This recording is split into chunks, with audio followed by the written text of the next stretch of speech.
भैया सफलता के लिए हर हाल में समत्व का भाव लाइए, संतुलन का भाव लाइए, क्योंकि भगवान को प्राप्त करना है, श्रेष्ठ जीवन जीना है, श्रेष्ठ व्यवहार जीवन में आए, श्रेष्ठ व्यक्तित्व जीवन में आए, हम श्रेष्ठ व्यक्तित्व के पुजारी बने, हम श्रेष्ठ जीव कहलाएं। उसके लिए क्या करना है? उसके लिए एक उपाय है, उसका नाम है समत्व, उसका नाम है संतुलन। जिसके जीवन में संतुलन है कि हमें कितना बोलना है, हमको कितना खाना है, हमको क्या करना है, कब करना है, क्यों करना है, जिस जीव के अंदर ये भाव विवेक पूर्ण उतर गया, भैया कथा विवेक के लिए है। जिसके जीवन में ये उतर गया भैया, उसके जीवन में कभी भी क्या नहीं आएगा? कष्ट नहीं आएगा।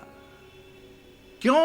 क्योंकि सुखा दुखा समाकृत्वा लाभा लाभो जयो जया।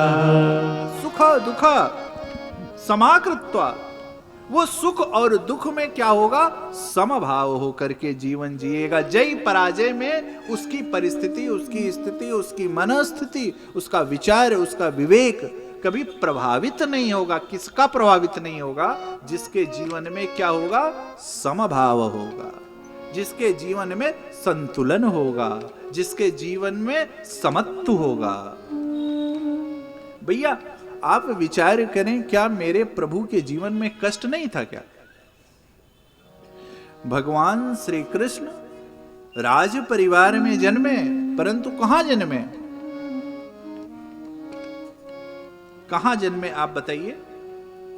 कारागार में जन्मे।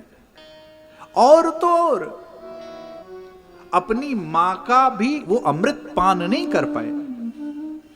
यद्यपि मां यशोदा जी ने कभी अनुभूति नहीं होने दी, इतना स्नेह किया, इतना स्नेह किया भगवान को, मां से भी अधिक प्रेम दिया। भगवान ने भी कभी ये, क्योंकि भगवान नर लीला कर रहे हैं, और भगवान देखिए देवकी जी किसकी उपासक थी? श्रेष्ठ ब्रह्म की उपासक थी, इसलिए उनको ब्रह्म रूप में भगवान ने दर्शन दिया। और मां यशोदा जी किसकी उपासक थी? तो बाल लीला की, वात्सल्य भाव की उपासक थी, इसलिए अंत तक प्रभु ने मां यशोदा जी को कभी ये बताया ही नहीं, एक साधारण बालक की तरीके से लीला किया। अरे और तो और भगवान के सगे मामा क्या हुआ? भगवान ने भी इसको अपने प्रारब्ध का क्या माना? एक नर लीला में भी अपने प्रारब्ध का हिस्सा माना इसको।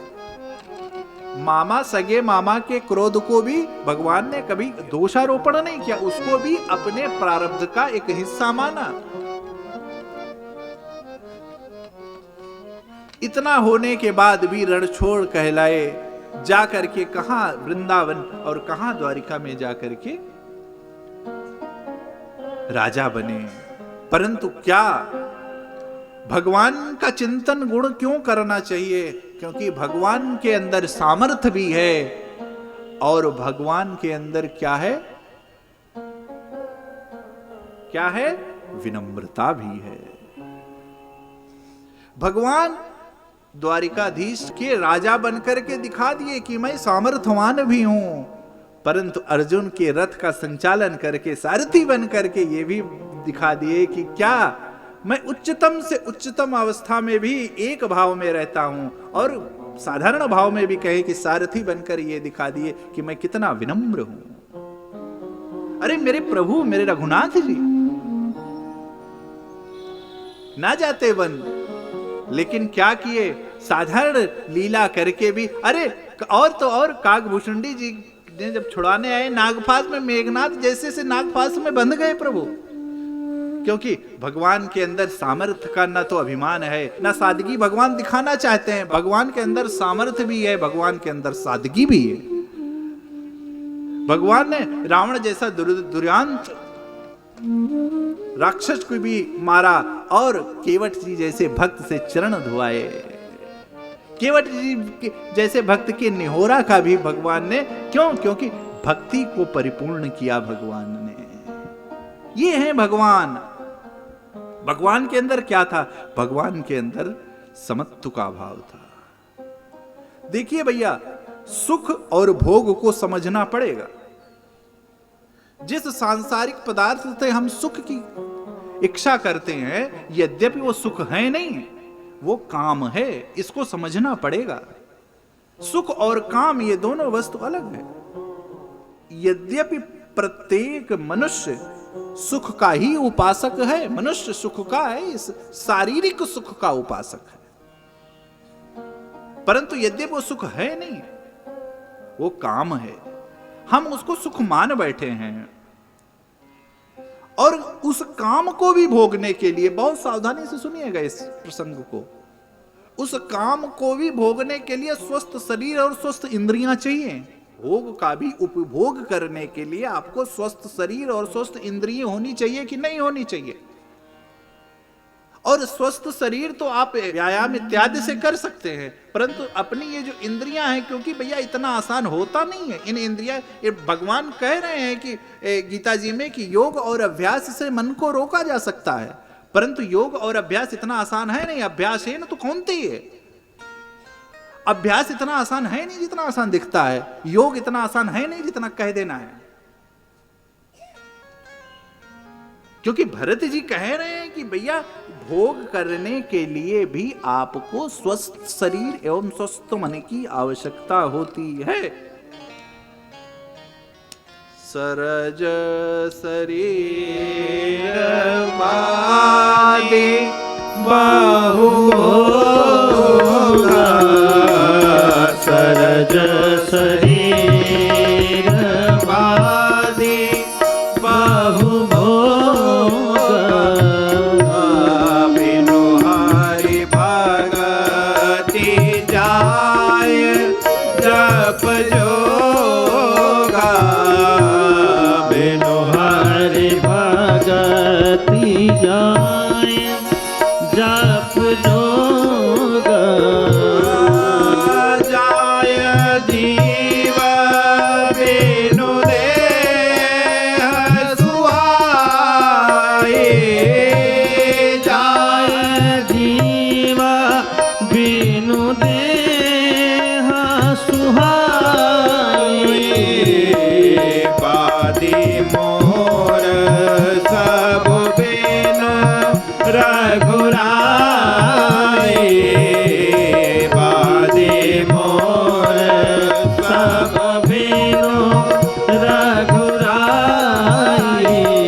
आत्मा को भी प्रवेश करने के लिए क्या चाहिए? शरीर चाहिए। उसी प्रकार अनेक जप तप व्यर्थ है बिना हरि भगत के, और उसके लिए भी भगवान कह रहे हैं कि क्या चाहिए? स्वस्थ शरीर चाहिए।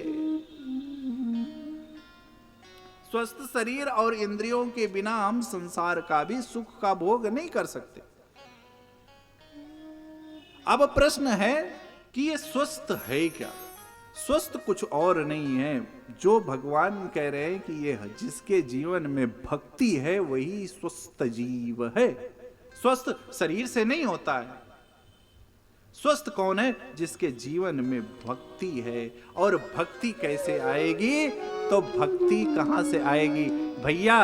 भक्ति बुद्धि से नहीं, भक्ति भाव से आएगी। भक्ति तर्क से नहीं आएगी, भक्ति अनुभूति से आएगी।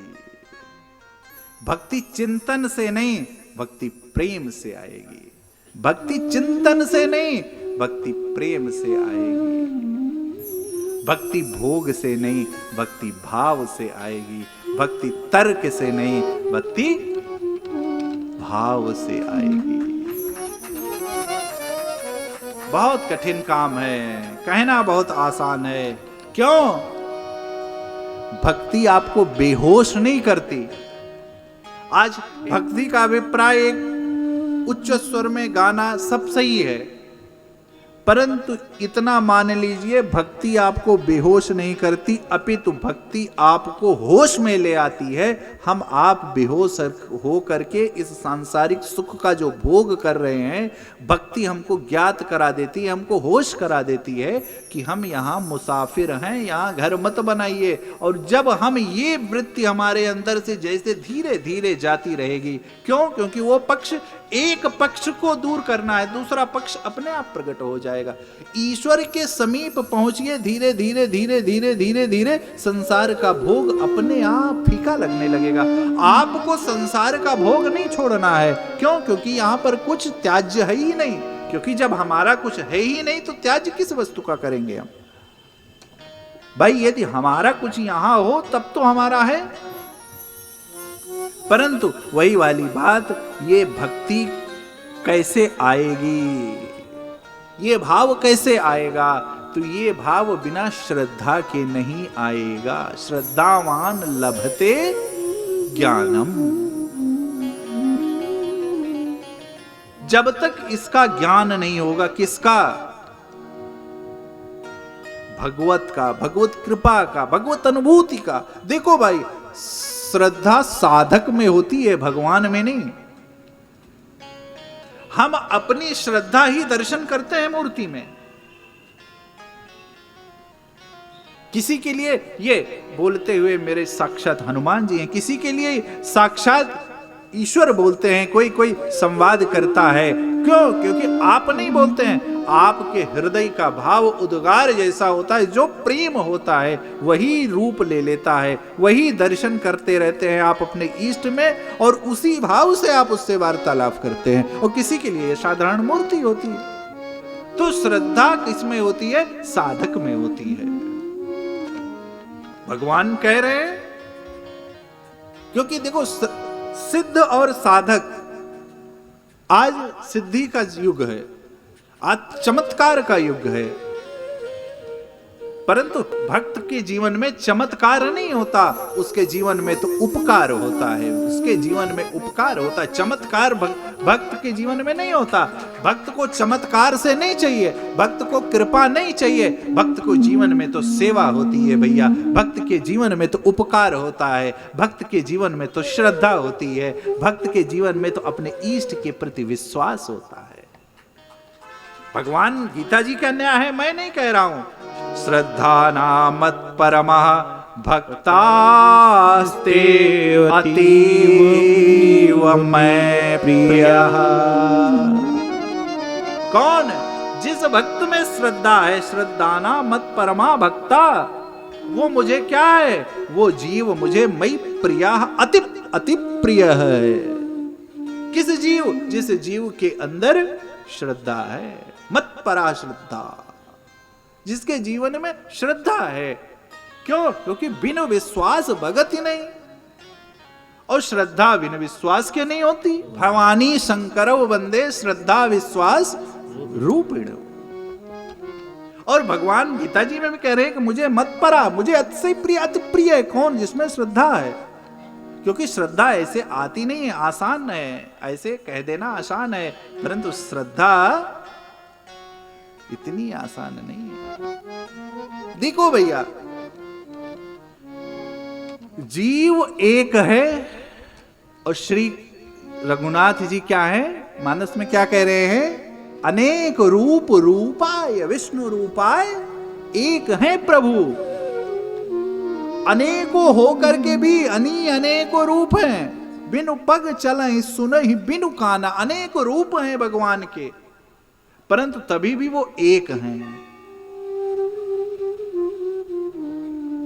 क्यों? क्योंकि परबस जीव स्वबस भगवान।